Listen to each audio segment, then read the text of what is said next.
시청자 여러분, JTBC 뉴스룸을 시작합니다. 정부가 결국 마지막 카드를 꺼냈습니다. 한국판 셧다운, 새 거리두기의 마지막 4단계입니다. 다음 주 월요일부터 적용됩니다. 저녁 6시 이후에는 2명까지만 만날 수 있습니다. 바깥 활동을 사실상 하지 말라는 겁니다. 백신을 맞으면 주었던 혜택도 당분간 없앴습니다. 오늘도 저녁 6시 기준으로 이미 어제보다 많은 확진자가 나왔습니다. 초강수를 꺼낸 건 여기서 밀리면 끝이라는 판단 때문입니다. 먼저 김나한 기자입니다. 서울 종로구에 있는 공연장입니다. 공연장으로 내려가는 입구에는 빨간 줄이 쳐져 있습니다. 문 앞에는 공연장에서 지켜야 하는 방역 수칙도 붙어 있습니다. 지난달 29일 이 공연장 관계자 1명이 확진됐습니다. 그 이후 모두 21명이 더 감염됐습니다. 특히 이 가운데 관객도 5명이 포함됐습니다. 공연 관계자가 아닌 관객이 감염된 건 이번이 처음입니다. 공연장은 발열 체크와 마스크 착용 등 방역 수칙을 지키긴 했습니다. 하지만 빈틈이 있었습니다. 지하에 위치해서 자연 환기가 어렵고 무대와 객석 간 거리가 가까워 밀접도가 높았습니다. 부대 행사 시 마스크 착용이 미흡하여 수도권발 확산세는 이미 다른 지역으로 번져나가고 있습니다. 부산은 100일 만에 가장 많은 확진자가 나왔습니다. 대구에선 유흥업소 10곳을 돈 종사자와 접촉한 사람들이 감염됐습니다.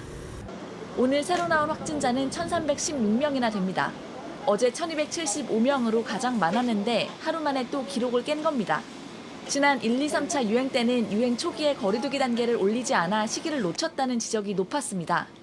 지난해 12월 3차 대유행 때는 뒤늦게 20가지나 되는 조치를 취한 탓에 한 달이나 걸려 확산세를 잡았습니다.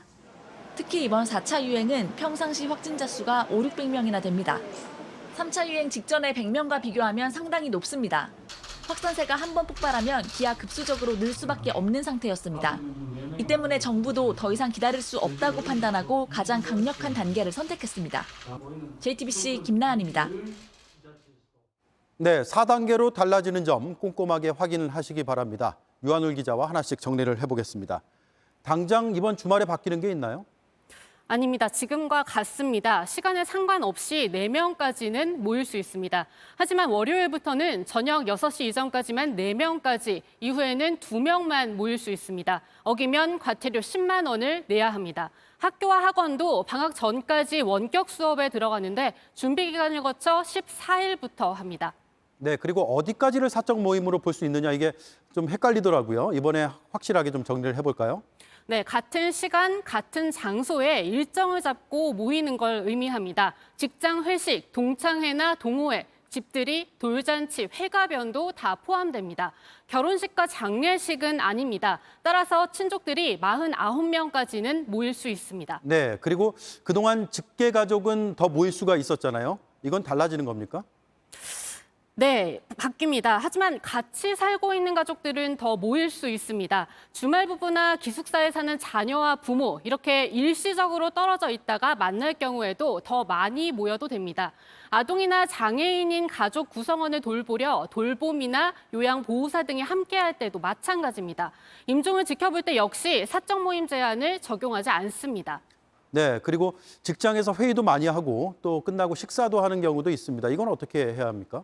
네, 기업의 필수 경영 활동을 위한 모임, 즉 회의나 채용, 면접 등은 다 할 수 있는데요. 다만 회의를 식당에서 밥 먹고 커피 마시면서 한다, 또 회의 마치고 식사를 한다, 이럴 때는 저녁 6시 이전 4명, 이후 2명 수칙을 지켜야 합니다. 네, 그리고 마지막으로 바깥에서 운동 좋아하시는 분들 있잖아요. 축구나 뭐 골프도 있고요. 이런 건 어떻게 됩니까? 네, 그대로 하셔도 됩니다. 하지만 시설 관리자가 있는 스포츠 영업시설에서 해야 하고요. 운동 종목별 경기 인원의 1.5배까지만 모여야 합니다. 골프같이 팀플레이가 아닌 스포츠는 사적 모임 제한 대상입니다.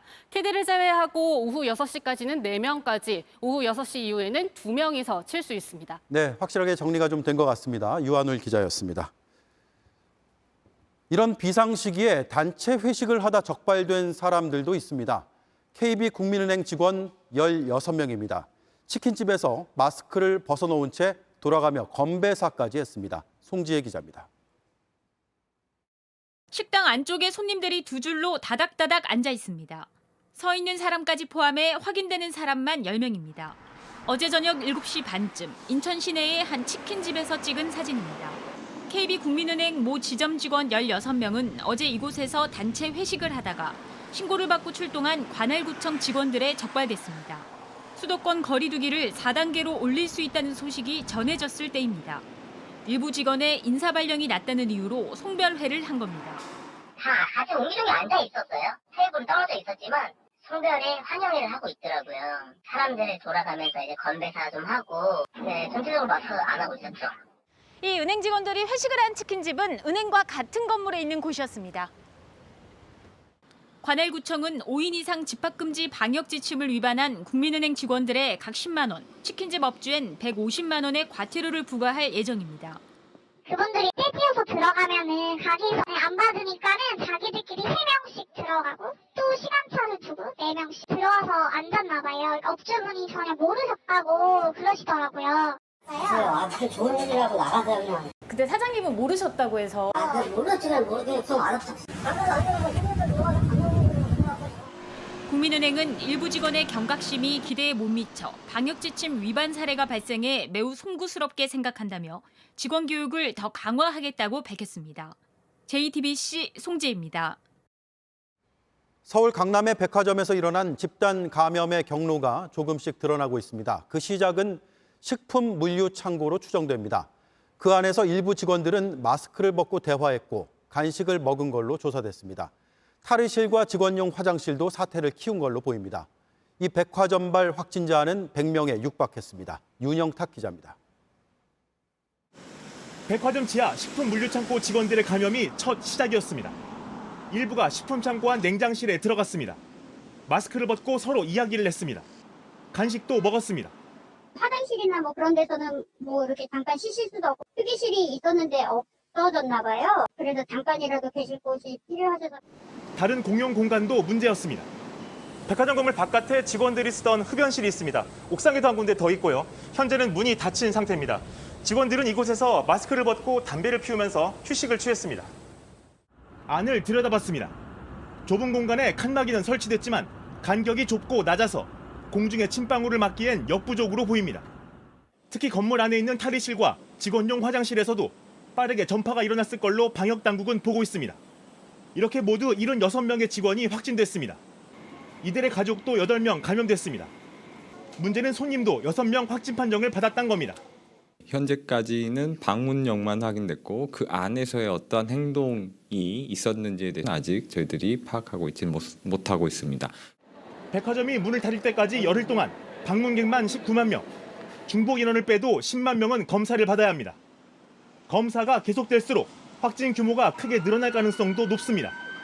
JTBC 윤영탁입니다. 사람이 많이 모이는 행사를 취소해도 모자랄 판에 대규모 할인 행사를 연 곳도 있습니다.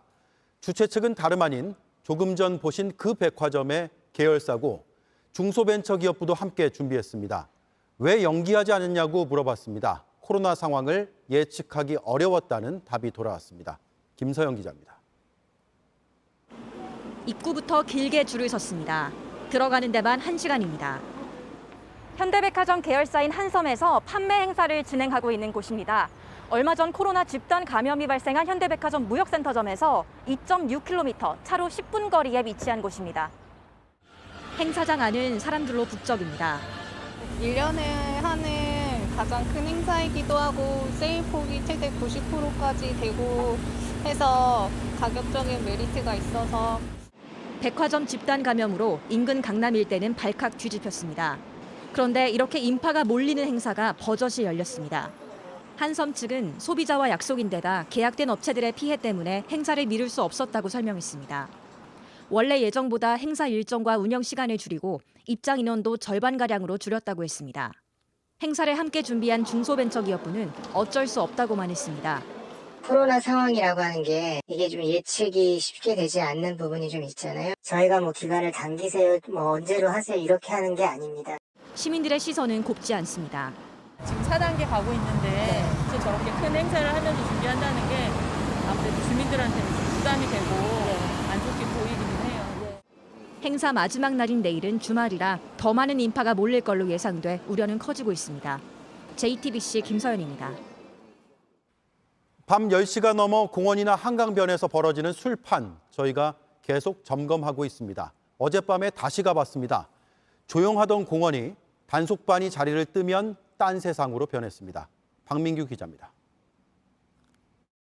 야외 테이블은 여전히 붐비고 있습니다. 지금 밤 10시가 다 된 시간인데요. 원래는 이 길에도 테이블이 가득했는데 확진자가 늘면서 전부 옆으로 치워놨습니다. 지난주만 해도 바닥이 그냥 헐벌했어. 불안하지. 밤에 들고 마스크 그냥 탁탁탁 오는데. 그래도 여전히 사람은 많고 우려도 큽니다. 찾아오시는 분들을 또 못 오게 할 수는 없는 거고 야외에서 드시는 게 실내보다 좀 안전하지 않을까. 나올 수밖에 없다는 경우도 있습니다. 다녀왔죠. 방역 수칙을 지키면 괜찮다고도 말합니다. 혹시나 다른 데 옮기면 안 돼. 조심스럽긴 하죠. 수칙은 다 지키면서. 문제는 밤 10시 이후입니다. 음주가 금지된 한강공원입니다. 오늘은 없네요. 음주하시는 분이. 모범 시민만 계십니다. 단속반이 사라지면 딴 세상입니다. 무슨 모임 때문에 나오신 거예요? 아니요, 그냥 즉흥 번개예요.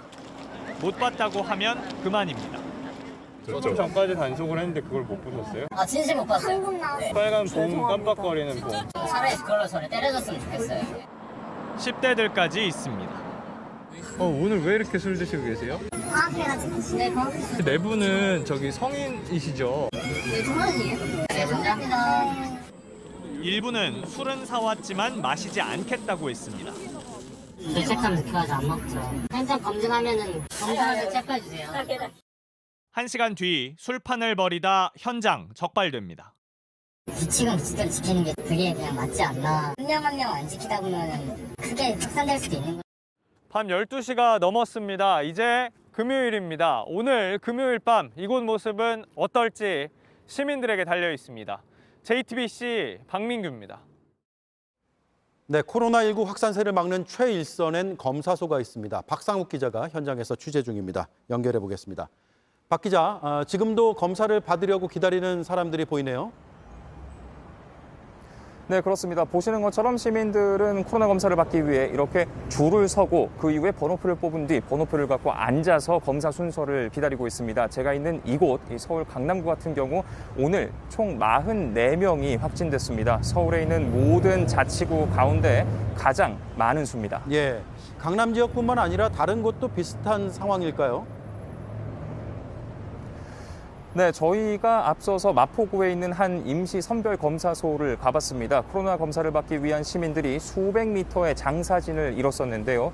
저희가 검사를 기다리는 시민들 또 보건소 관계자와 이야기를 나눠봤습니다. 잠시 들어보겠습니다.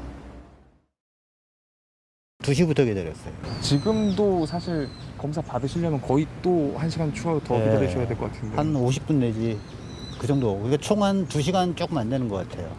검사하러 오시는 분이. 그래서 현재 이쪽에서 감당이 안 되는 상태예요. 지금 이게 지금 소화를 못 하고 있어요. 이 의료진들도 다 지치고 다들 힘든 상황입니다. 지금. 예, 상당히 오래 기다리시네요. 서울광장에도 오늘 다시 검사소가 생겼는데 거의 반년 만인 것 같습니다. 네, 그렇습니다. 정확히는 이제 지난 2월까지 운영이 되다가 문을 닫았었는데 그러니까 이제 5달 만에 다시 검사소가 만들어진 겁니다. 오늘 서울 지역의 확진자 수 503명입니다. 이렇게 검사소가 점차 늘어나면서 검사 건수 역시 많아지고 있고 그로 인해 확진자 역시 더 나올 수밖에 없는 그런 상황입니다. 예, 확진자가 이렇게 많아지고 있는데 의료 체계는 견딜 수가 있는 상황입니까? 우선 어제 보도해드렸던 것처럼 서울 같은 경우에 이 생활치료센터 거의 다 차가고 있는 그런 상태입니다. 또 특히 감염 경로가 불분명한 환자의 비율이 40%를 넘어섰습니다. 확진자가 폭발적으로 늘어나면서 역학조사의 역량이 한계에 부딪히게 된 겁니다. 서울 같은 경우에 이 역학조사관의 수 160여 명 정도인데요. 서울시는 이 중대본에 300명이 더 필요하다 이렇게 요청한 상태입니다. 네, 알겠습니다. 박상욱 기자가 전해드렸습니다.